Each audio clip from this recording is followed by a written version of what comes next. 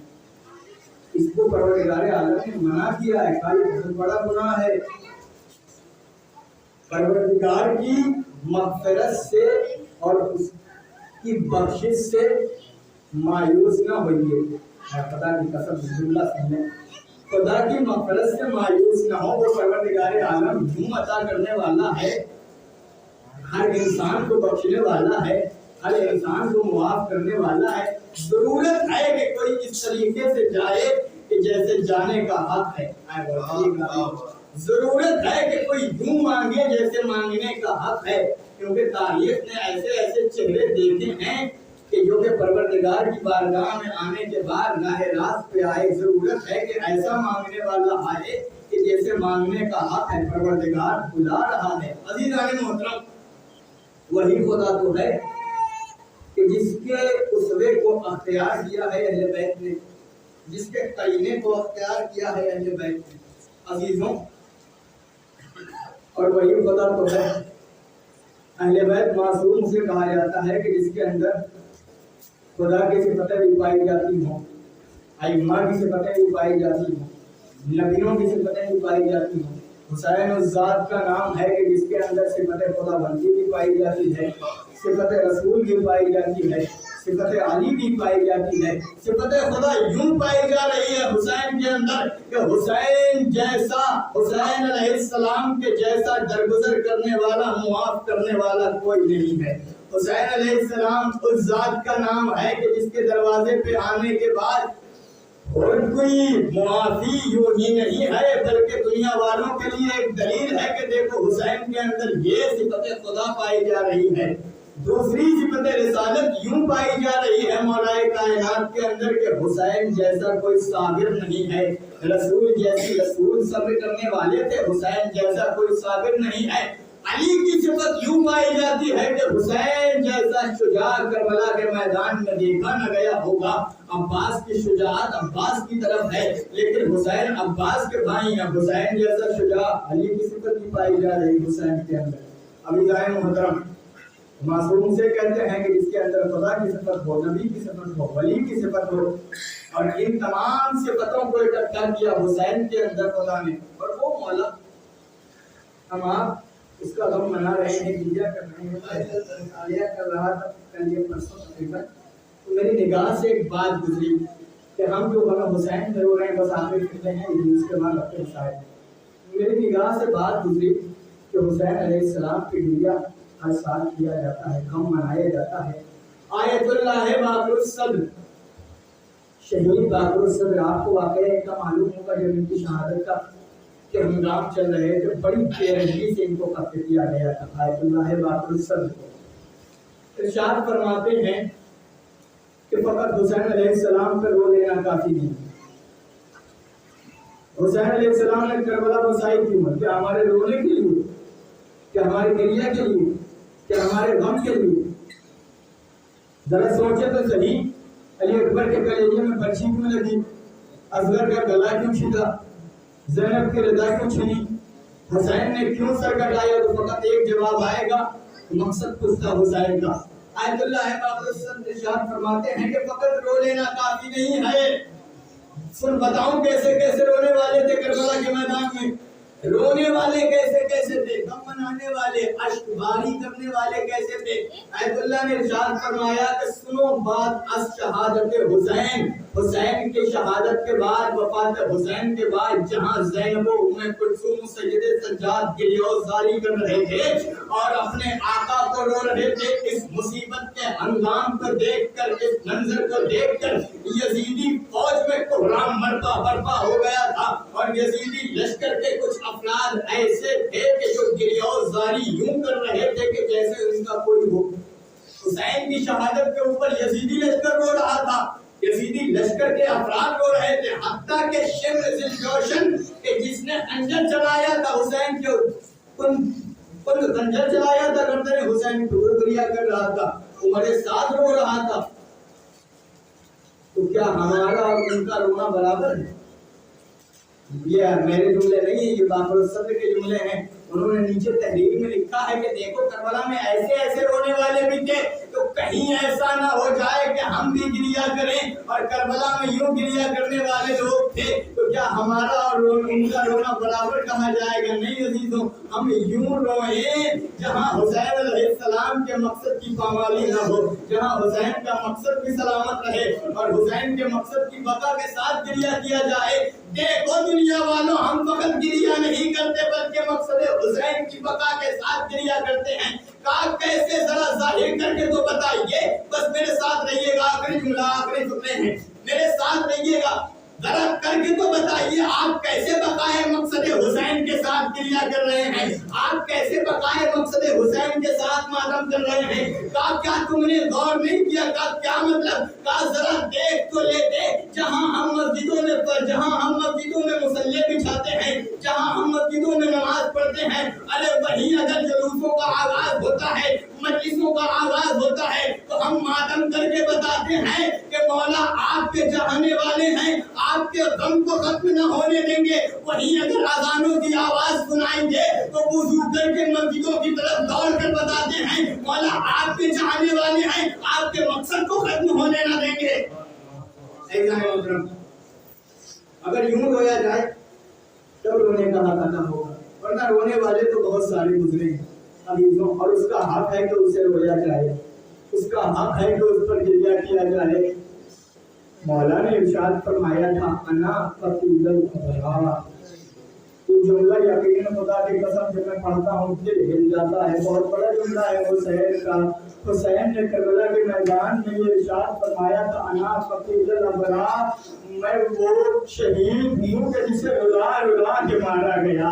رلا رلا کے مارا گیا، یوں ہی نہیں قتل کیا گیا حسین کو، رلا رلا کے قتل کیا گیا۔ کبھی کسی کا زخم، کبھی کسی کا زخم، کبھی کسی کا زخم، حسین کے اوپر مصیبتیں پڑتی ہی نہیں۔ اللہ اللہ، 7ویں محرم ہے عزیزوں، حسین کا ایک بھتیجا ہے جو کربلا کے میدان میں ہے، اگر جس کو آپ تمام آپ کے ذہنوں میں آ گیا ہوگا، جس کو قاسم کہا جاتا ہے۔ جناب قاسم 13 برس کے ہیں، آپ محسوس کر لیجئے 13 برس کا بچہ کیسا ہوتا ہے۔ 13 برس کے ہیں جناب قاسم، حسن کی نشانی ہے، بھائی حسن کی نشانی ہے، لیکن وقت وہ آیا کہ جب آقا کی خدمت میں آئے، آقا امو جان ارے اب مرنے کی اجازت دے دیں، ارے مجھے بھی رن میں جانا ہے، مجھے بھی مقتل میں جانا ہے، آقا اجازت دے دیں۔ حسین اجازت نہیں دیتے، اے میرے لال قاسم میرے بھائی کی نشانی ہو،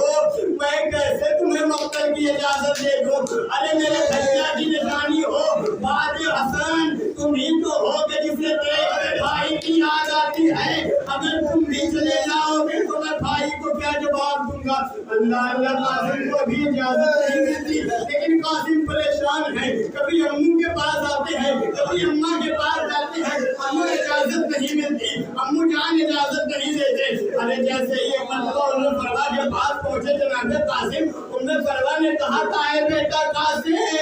ارے باپ کی شہادت کو یاد کرو، بابا نے جانے سے پہلے ایک وصیت کی تھی، تمہارے بازو پہ ایک تعویذ باندھا تھا اور کہا تھا جب سب سے بڑا مصیبت کا وقت ہو تو اس تعویذ کو کھول کر دیکھ لینا، ارے اس سے بڑی کیا مصیبت ہو گئی۔ قاسم نے تعویذ کھولی، کیا دیکھا؟ بابا کی تحریر ہے اور اس میں لکھا ہوا ہے اور اس میں کچھ وصیتیں لکھی ہوئی ہیں۔ ایک مرتبہ قاسم وہ تعویذ لے کر حسین کی خدمت میں پہنچے، امو اب میں اجازت نہیں مانگ رہا ہوں، ذرا یہ تعویذ دیکھیے۔ حسین نے تعویذ کو لیا، بھائی کی تحریر دیکھی، دل میں چل گیا، اچانک بھائی کی یاد آ گئی، ایک مرتبہ تعویذ کو آنکھوں سے لگایا، کیا لکھا تھا؟ اے بھیا حسین، میں کربلا میں شریک نہ ہو پایا، لیکن قاسم میری نشانی کے طور پر ہے، ارے اس کو قبول کیجیے۔ ایک مرتبہ جب بھائی کی اس تحریر کو دیکھا،